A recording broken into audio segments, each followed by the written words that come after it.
It's time for Defending and Commending the Faith with Joe Mott, inviting the atheist, agnostic, and skeptic to examine for themselves the evidence for the Christian faith. We are all limited by what we do not know and by the things we think we know but are not true.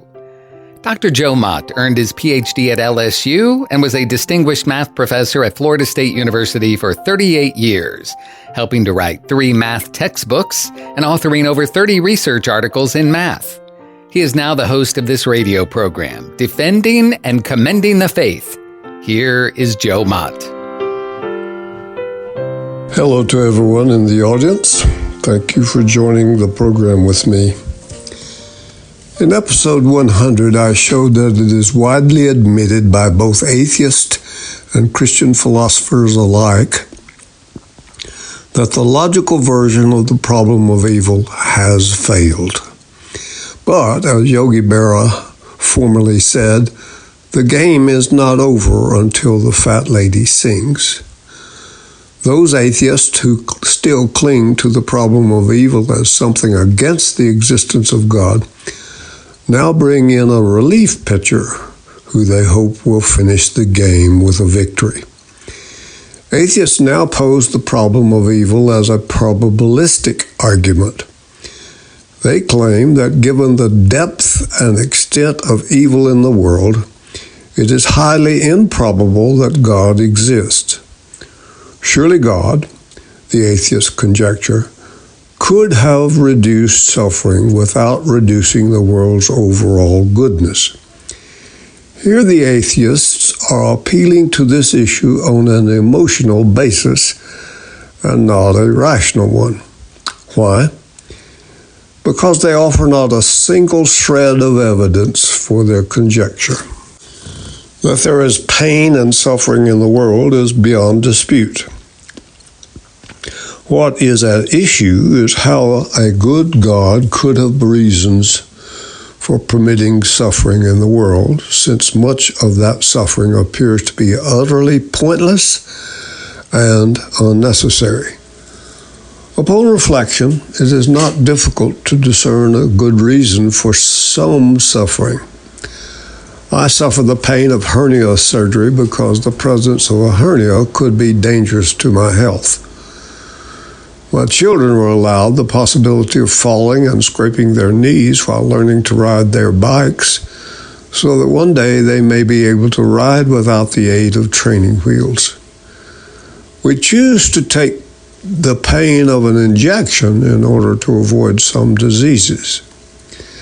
In the last episode, I commented that the reality of human freedom might make it impossible for God to bring about a world as morally good as this present world without the presence of evil.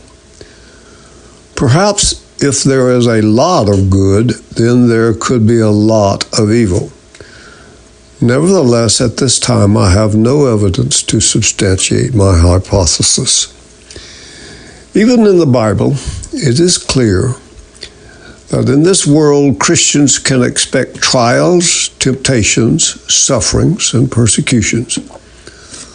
Often God uses such suffering to open our mind to His existence, to grow our character, or to bring us closer to Him. The logical version of the problem of evil asserts that the coexistence of an all-good, all-powerful God and evil is logically impossible. Today, this version of the problem has almost been universally abandoned because the burden of proof of demonstrating that there is no possibility at all for the coexistence of God and the fact of evil is just too heavy a burden for the atheist to bear. The probabilistic version of the problem of evil, on the other hand, involves a burden of proof that is much lighter, since it asserts that God's existence is merely improbable relative to the evil in the world. That reason alone may be its primary appeal to the atheist. Thus we encounter the evidential probabilistic problem of evil, which is still very much a live issue.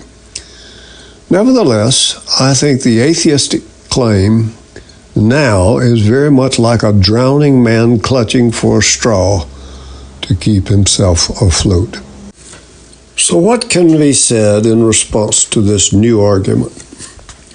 At least 3 points show that the atheists are not able to shoulder this lighter burden of proof either.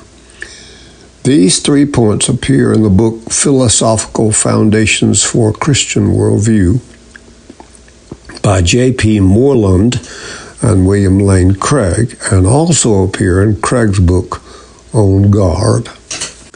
First point, despite the aversions of the atheists to the contrary, God's existence relative to the full scope of the evidence is actually probable rather than improbable, as atheists claim.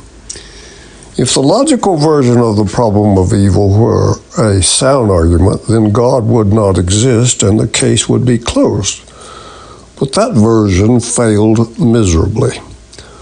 Moreover, what is sometimes overlooked is that probabilities are always relative to some background information. Thus, with any probability argument, we need to ask, improbable with respect to what background information? As an example, suppose that Joe is a college student. Suppose further that 90% of college students drink beer. With respect to that information, it is highly probable that Joe drinks beer. But now suppose we are given the additional information that Joe is a student at a religious university that is opposed to drinking, and that 90% of their students do not drink beer. Relative to this new information, it now becomes highly unlikely that Joe is a beer drinker. The point that this illustration makes clear is that probabilities are relative to the background information one considers. Since the atheist claims that God's existence is improbable, you should immediately ask him the above question. If suffering in the world is all the background information the atheist is considering, then it is not surprising that God's existence should appear improbable to him relative to that information alone.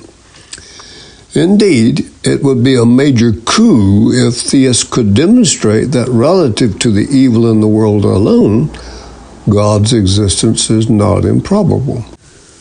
But the Christian theist need not be committed to such an arduous task. Rather, the theist will insist that we consider not just the evil in the world alone, but in addition all the evidence relative to God's existence, including the philosophical arguments in favor of God's existence, like the Kalam argument about the beginning of the universe, as well as evidence concerning the person of Christ, the historicity of the resurrection of Jesus, the existence of miracles, and, in addition, that of existential and religious experience. This would be reasonable because the real crux of the question is whether God's existence is probable relative to the full scope of the evidence. William Lane Craig says, I'm convinced that whatever improbability suffering may cast upon God's existence, it's outweighed by the arguments for the existence of God. In episode 99, I referred to 7 good arguments I had given in this program. I also said that in the book Making Sense Out of Suffering, Peter Kreeft suggests that there are at least 15 arguments for God, with a little overlap with my list. Evil is evidence against God. Okay, I will grant that. But atheists have only one argument against God, the problem of evil. But most of the evidence is for God. At a superficial level, suffering calls into question God's existence. But at a deeper level, suffering actually proves God's existence. For if evil exists, then so does good. But that implies there is a rule, principle, or a law to distinguish good from evil. In turn, that implies there must be a lawgiver. But this state of affairs opens a can of worms for the atheist. If God does not exist, then there is no lawgiver, and thus no good, and therefore no evil. Emotionally, I grant that suffering offers positive evidence for denying God's existence. But if the atheist believes suffering is bad or ought not to be, then he's making a moral judgment, and the moral argument shows that this is possible only in the context of God's existence. What you need to understand is that most atheists who write about the problem of evil are tacitly assuming that there are absolutely no good arguments for the existence of God. So for them, the question is whether evil and suffering makes atheism probable, given that there is nothing on the other side of the scale. Surely, everybody acknowledges that only one side of a story is not the whole story. I've argued there are very weighty arguments on the other side of the scale which outweighs the atheist argument against God. If X is the probability that atheism is true, given that there are no arguments on the other side of the scale, then X is systematically reduced by the probability that the 15 arguments are true. The key to the evidential/probabilistic argument is the atheist's claim that God does not have good reasons for permitting the suffering that occurs. How does the atheist know that? We can all agree that much of the suffering in the world looks unjustified. We see neither its point nor its necessity. But the fact remains, looks can be deceiving. The success of the atheist argument depends on whether we are warranted in inferring the conclusion that because suffering looks unjustified, it really is unjustified. Second point, we are simply not in a position to assess with confidence the probability that God has no morally sufficient reasons for permitting the evils that occur. As finite persons, we are limited in intelligence and insight. We simply do not know everything. The medical profession is probably the most educated group in the world. But medical research goes on all the time because doctors know they don't know everything. But God operates from a different perspective. He sees the end of history from the beginning and providentially orders history to His purposes through people's free decisions and actions that can be verified in Isaiah chapter 46, verse 10. In order to achieve His purposes, it is conceivable that God may have to allow a great deal of suffering along the way. Suffering that appears pointless within our limited framework may be seen to have been justly permitted by God within His wider framework. To claim otherwise is to arrogate to oneself a godlike status. The Bible makes it clear that evil is something God neither intended nor created. It frames the problem of evil by keeping it in its proper context. Evil is meaningless without something good with which to compare it. That can be verified in Genesis chapter 1, verse 31. Scripture shows that God did not create evil and does not promote it. Rather, the Bible describes God's action in combating it. God limits the impact of evil, warns us of the dangers of evil, acts to stop the spread of evil, gives us an escape from evil, and will eventually destroy evil forever. Let me close this episode with this brief discussion. A certain preacher and an atheistic barber were walking through the city slums. The barber said, "This is why I can't believe in your God of love. If he was as kind as you say, he wouldn't permit all this poverty, disease, and squalor. He wouldn't allow these poor street people to get addicted. No, I cannot believe in a God who permits these things." The minister was silent until they met a man who was especially unkempt.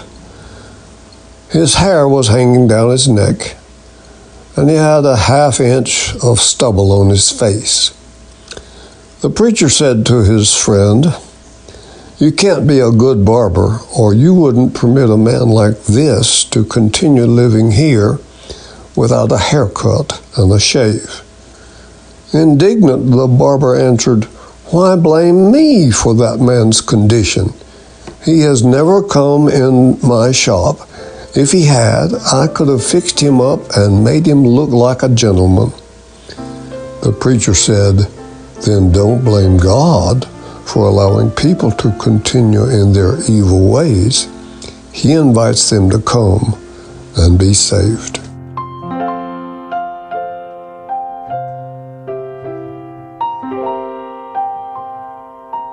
Thank you for listening to Defending and Commending the Faith with Joe Mott, a production of Wave 94 Radio in Tallahassee, Florida. If you have any questions or comments for Joe, please forward them to Doug Apple at Wave94 at this email address, dougapple@wave94.com. And be sure to join us every Monday evening at 6:45 p.m. on Wave 94 and subscribe through your favorite podcast app. Defending and Commending the Faith with Joe Mott.